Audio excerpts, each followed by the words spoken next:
Disclaimer: the contents of Studio 151 podcast and the TU Communication Disorders Connection podcast do not represent the views and beliefs of the University of Tulsa and the Mary Kay Chapman Center. This podcast reflects knowledge we have obtained from the ASHA practice portal as well as our own personal, clinical, and educational experiences. Hello, welcome back to another episode of the TU Communication Disorders Connection podcast. This is your host, Alyssa Hall, and today I'm joined by a very special guest as we dive into the Big Nine area of cognition. I'm super excited to welcome to the studio my lovely friend, Sara Thomas, who is one of my classmates and also another first-year graduate student at the University of Tulsa. Hey, thanks for having me. Sara, if you're ready, I will jump right in with some questions. Let's get going.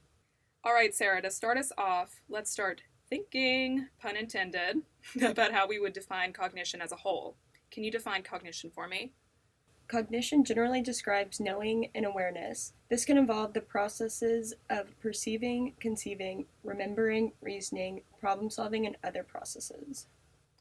That is a lot of processes, so I'm thinking we will just narrow down to one domain of cognition, and let's talk a little bit about executive function.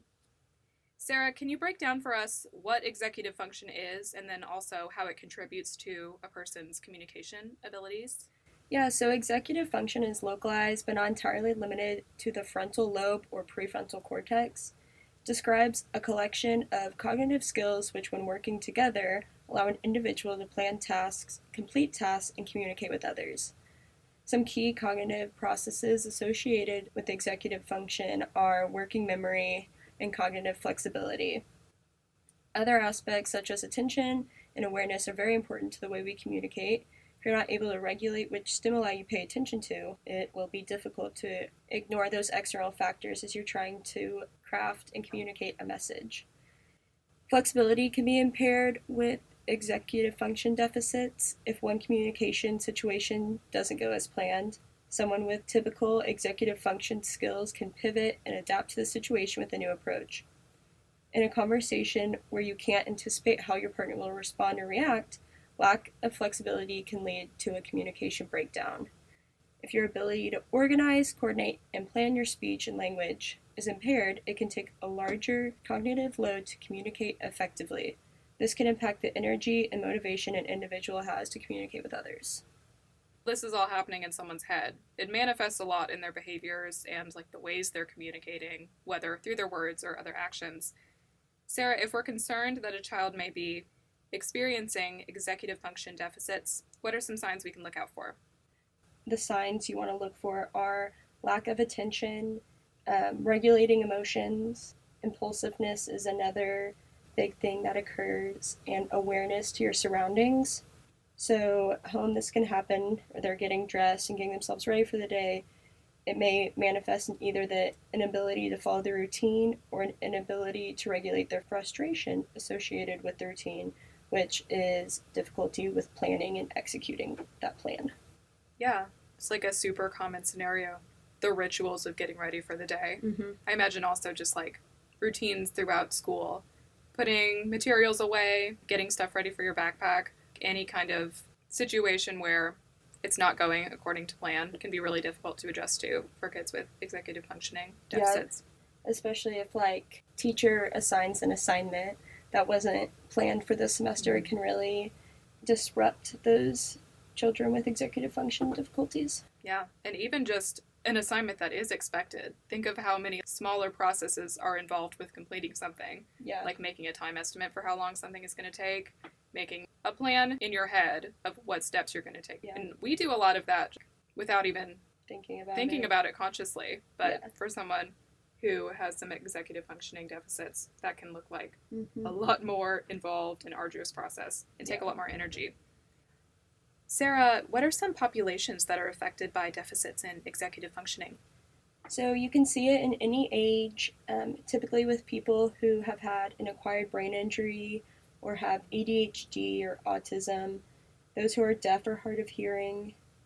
One important thing to consider is that many people, including people with typical cognition, fluctuate in their executive function skills. A person's ability to plan, organize, and execute thoughts is influenced by their environment, stress levels, and more. So the ability for someone to do something varies day to day, and it could be that they didn't eat that day or something else out of their schedule wasn't right.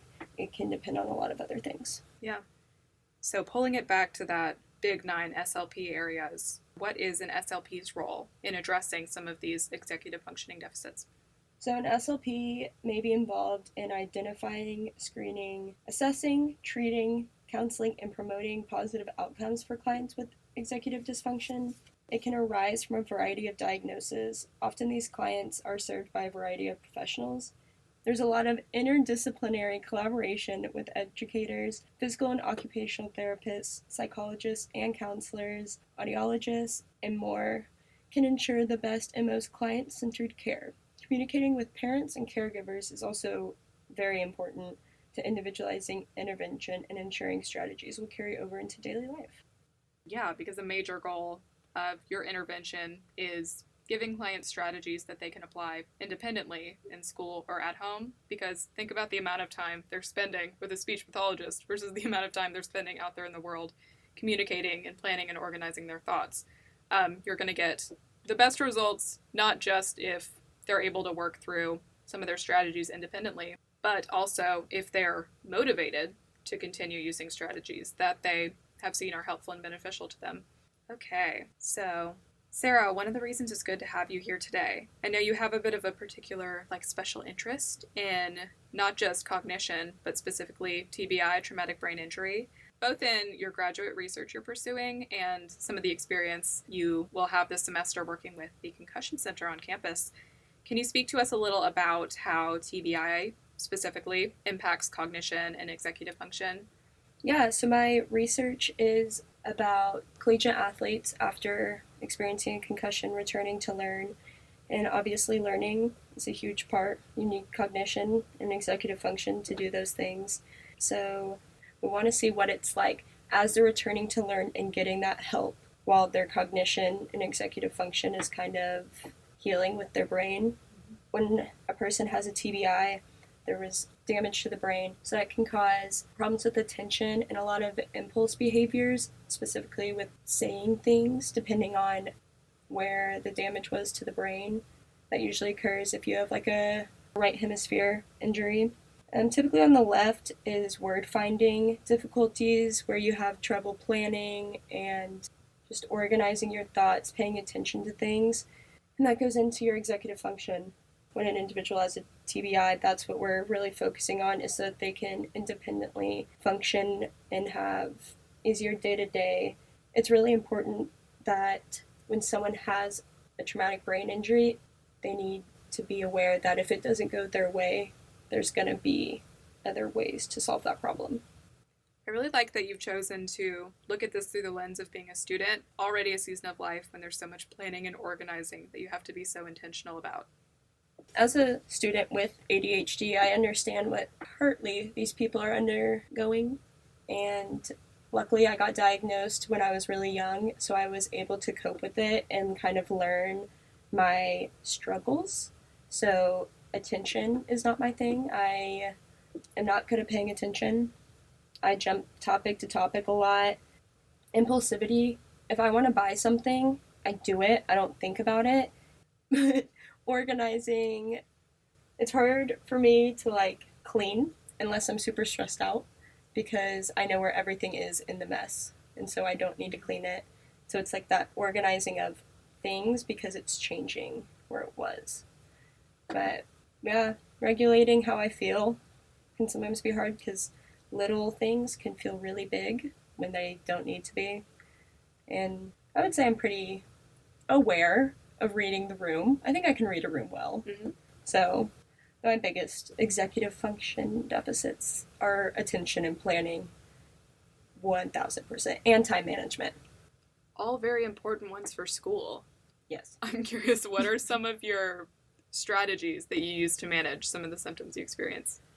So I've started on my computer, doing a little sticky note tab on the side, and I'll put things that I really need to do. Also texting someone.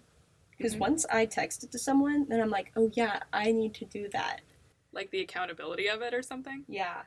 But the attention part in class, I usually just have to keep my hands moving, doing something, or shut my laptop, turn off my iPad, and literally just sit and watch the professor. Because if I start taking notes and I get behind, then I just pull it up on my laptop and I'm not listening. And I'm just writing down what the slides say. Yeah. So. Another one you didn't even mention that I know about you, Sarah is a notorious front seat in the classroom person. Yeah. Like, that is your spot. Yeah.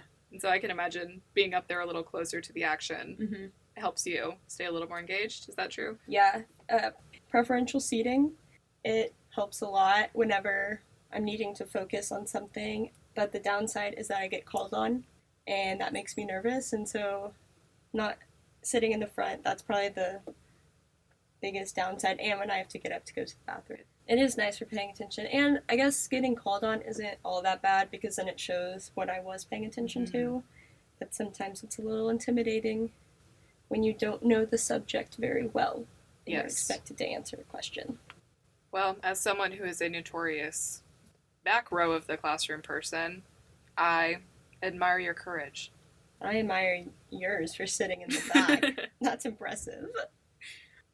Sarah, also while you're in the classroom, have you ever experienced a situation when, like, the stimuli in the classroom was a little bit distracting for you while you were trying to learn? Yes. So if something's going on the board, if, like, there's anything moving or something, or if, like, someone's tapping a pencil, just the little things that you wouldn't think would distract someone distracts me. So, like, for testing and stuff, I try to get in a non-distracting environment so that there isn't anything around. But sometimes it's nice to not be in a room by yourself taking a test, because that is also scary. Because you can kind of, like, body language is everything. Like, so, like, when you're taking a test, like, what if you think it's really hard and someone thinks it's really easy? Like, you can tell. So it's nice to see that, like, everyone's on the same boat for that. So another thing that I struggle with is hyperactivity and also, like, hyperfocusing. So executive function, there's difficulties moving from one thing to another.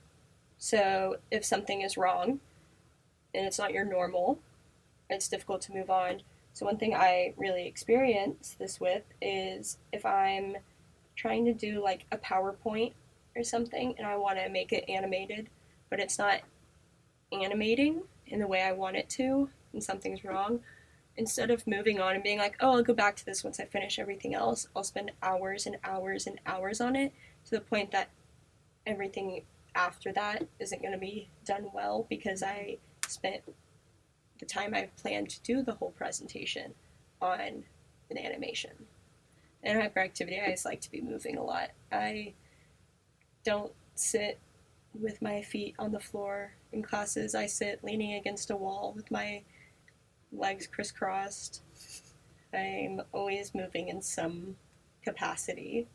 I know it is somewhat funny that as you're saying this, you're rocking in your swivel chair. Yes, I'm always moving something. And if someone's like, oh, stay still, whoa, I, like, start moving. I don't know. That's really helpful to have, like, a face to what we were talking about and hear a little bit more about someone's personal experience, because I think it's easy to feel so far removed from the things we're talking about. But I appreciate you sharing a little bit about, like, your personal experience day to day.